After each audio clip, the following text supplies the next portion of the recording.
Hello, world. This is Nick Jackson, and thank you so much for watching the One Word Wednesday. I'm so honored to have my guest today. I mean, he's a politician, he's a funny guy, and he used to be an actor. Let's go.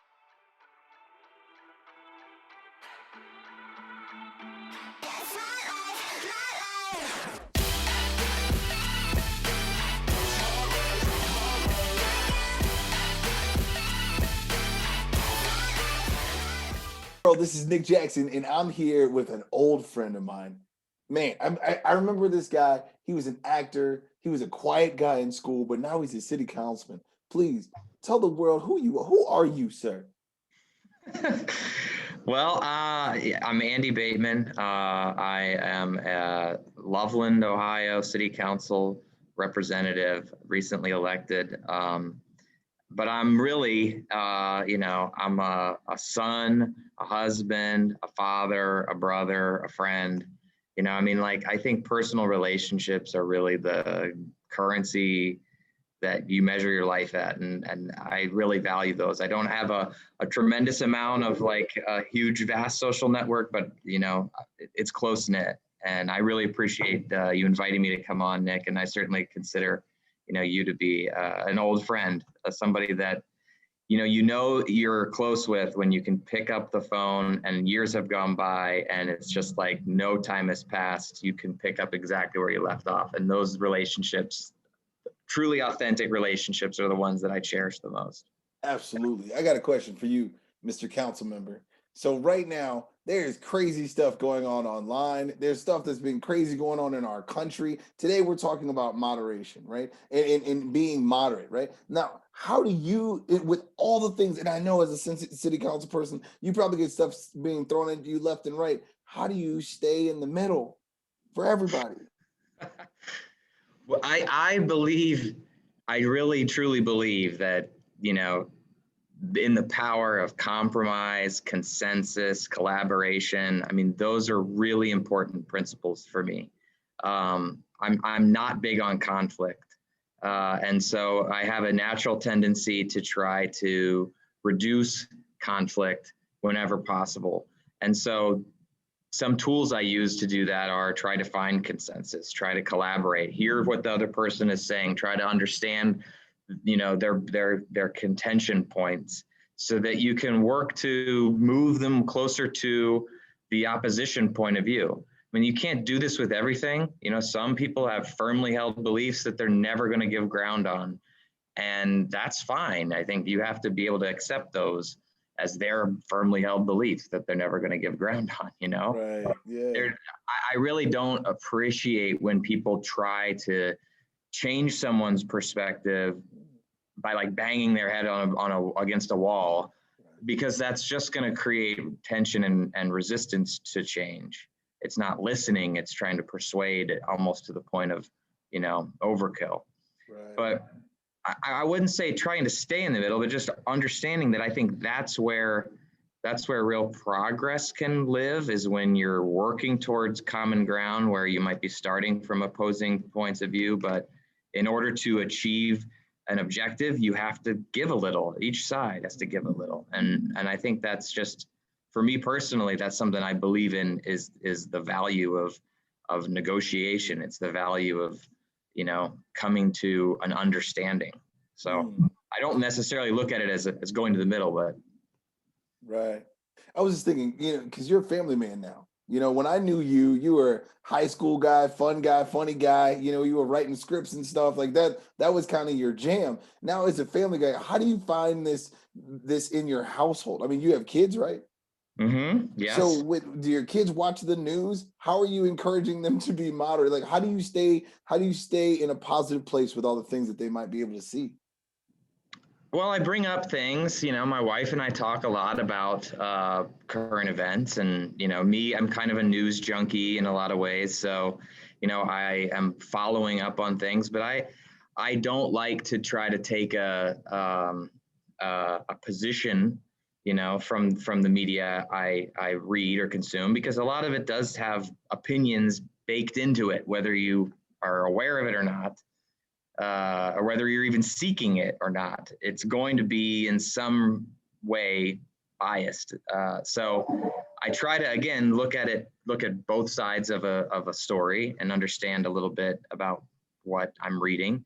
But then I open it up for discussion and I try to present the facts of a story and then kind of see what, my wife and her son, what they talk about. My daughter is too young to How old follow. is she? How old is she? She'll be a year and a half in a Oh couple. yeah. Oh, she can't vote yet. Yeah, she's No, not. She's not ready. She's not yeah, ready. yeah. No, but our son is a 22 years old, Oh wow. and he is an opinionated and articulate and an intelligent person. And I think it's not my job to try to, tell him how to view the world or how to view the news. It's his job to interpret the information and negotiate it with his own beliefs. And from there, he can come up with his perspective. Um, Asking questions is always a valuable way to kind of probe and get people to sort of question their own beliefs or question the beliefs of others. So just being inquisitive, informative and inquisitive at the same time is a good way to kind of have those conversations, I think. Right. Now, one of the things we talked about earlier is people that are unwilling to change. If you do live in a house where there are conflicting beliefs to the point where like arguments in isolation is happening, and there's a lot of people that watch our show that agree with the whole speak love way, but then there's some people that don't. So like, how do you operate in a way where you're in the house and you're honoring the way another person feels when it's it's so opposite of how you believe? So it's not easy. I think a good example from my own family is the pandemic. Our responses to COVID and the restrictions placed on us, or the expectations to be careful and wear face coverings and do all of this sort of thing. Um, Everyone has had different degrees of reaction to that. In my own home, I've been out working. I work for a company that has not closed down. We manufacture in the food and beverage supply chain, so we were deemed essential, and we just put on some different protocols to allow us to work. So I really haven't worked from home in any of this. So I've been out and exposed to the same thing I was pre-COVID. My wife, on the other hand, stays at home. My family, my mother and father are in a more vulnerable population. They're staying at home.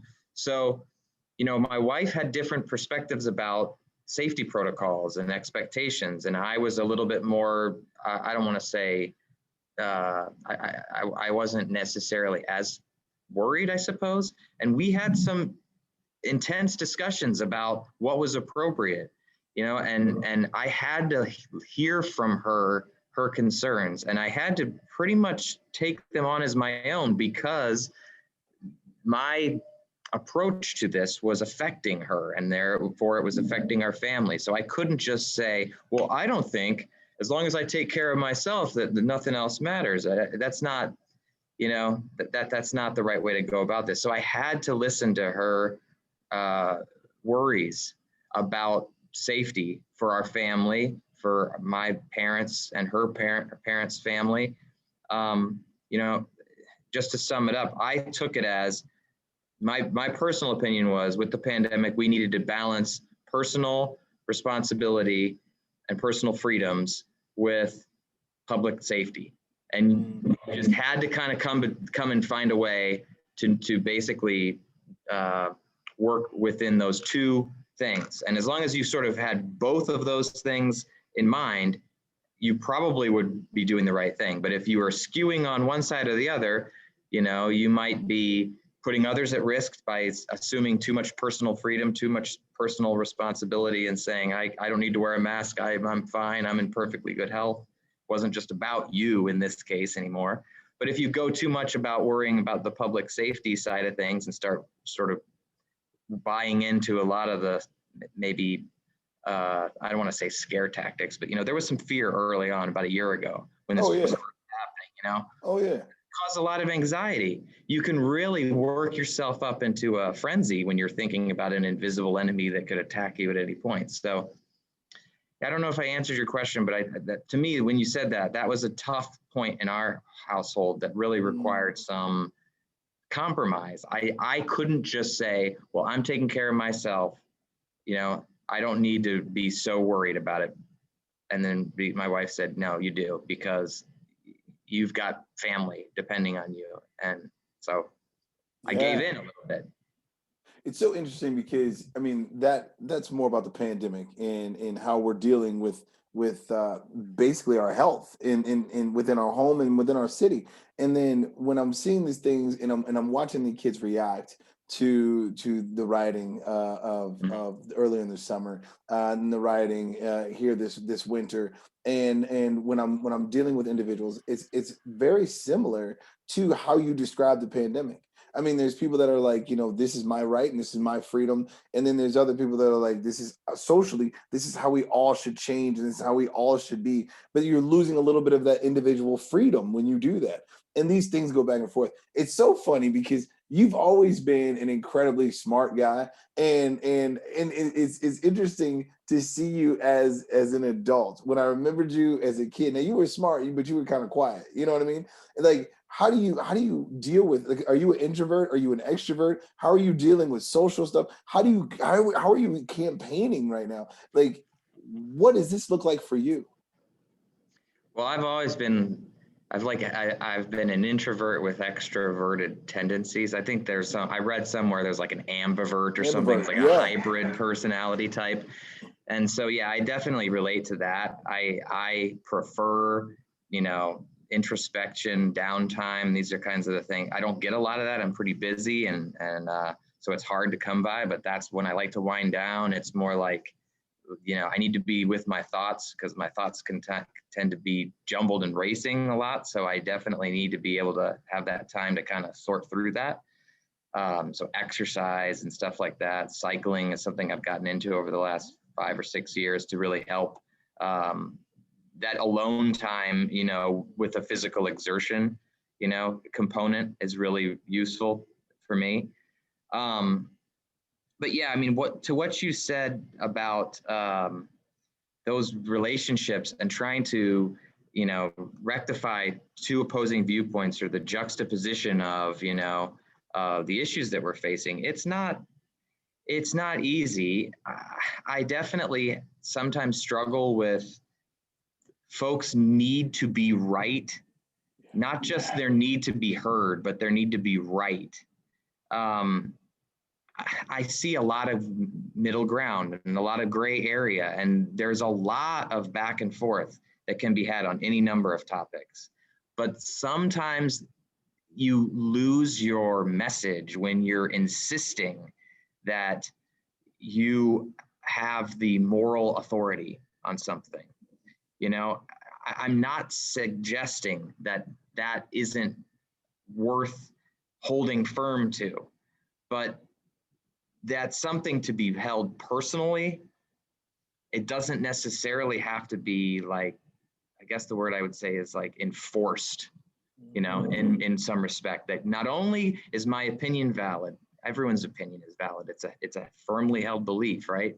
But to say that my opinion is valid and you need to have it too is tough to find ways to get together and agree on something when you're like, well, I can't get there right away. Let's talk a little bit more about your opinion and my opinion, which are clashing right now, so that we can find those areas that we do agree on. But don't draw a line in the sand immediately and say, who'd you vote for? Okay, well, that means that you are this, and this. And that means that you're the opposite of me. Mm.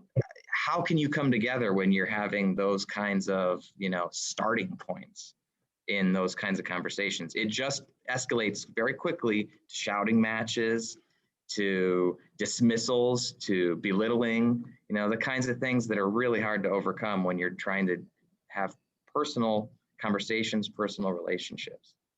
I got to tell you, I was thinking in my mind, if I can ask one final question, like if I can tweak it just perfectly so the world can see the Andy that I remember. You know what I mean? The guy, that smiling guy, that guy right there, right? I believe you just knocked it out of the park, but I got to ask you this last question. if you had, now there's a lot of parents that watch our show, right? Mhm. And there's a lot of college kids. If you had one thing to say to folks who believe that the system is broken, that there's not people that can do what you're doing, and that's why you're in the position that you're in. That's why you're so special, and you've always had this gift. But I mean, like, if you were to talk to them and they're like, the system's broken, why even try?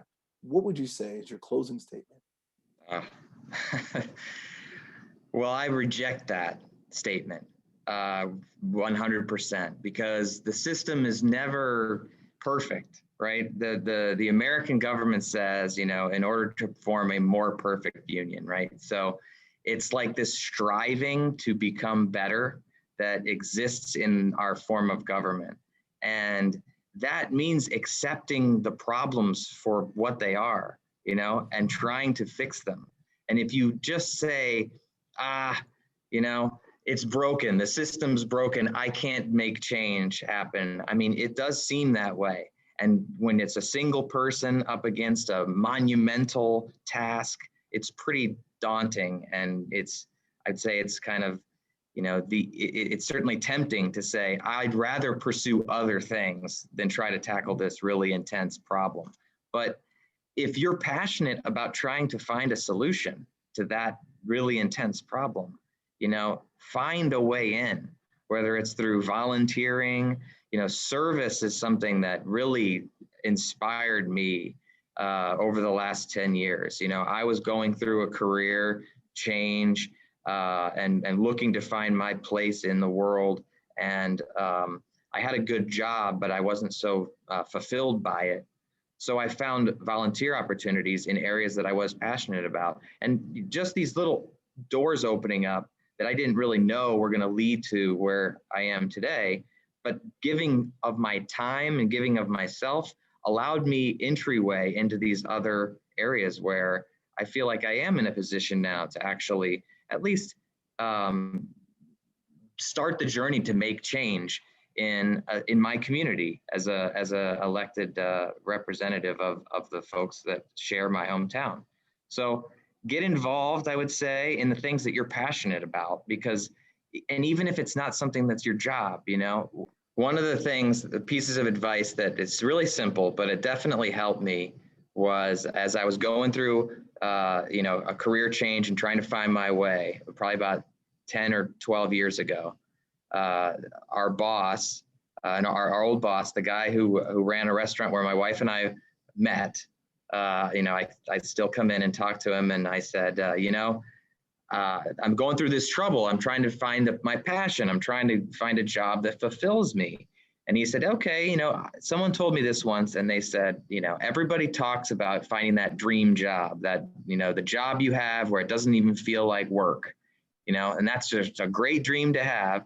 Some people get it. Some people find that, but there's no shame in finding a job that allows you to do what you love, you know, that provides for you so that you can use your time in other ways, gives you the security to pursue things outside of that work. And that was really an eye opener for me, because I'd been struggling to find my place in the world where everything was going to connect. It was planets aligning. I was going to have this dream job.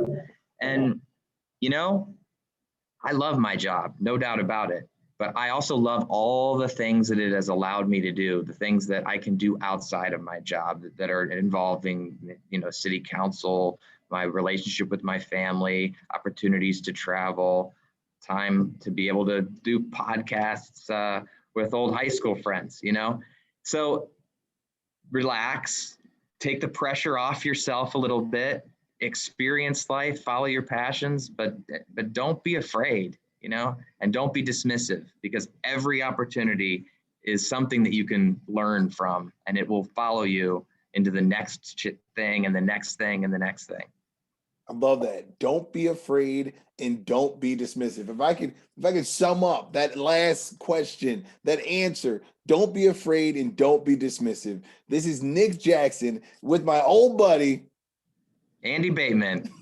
and I challenge you not to be afraid and not to be dismissive. Have a great, great day. Peace.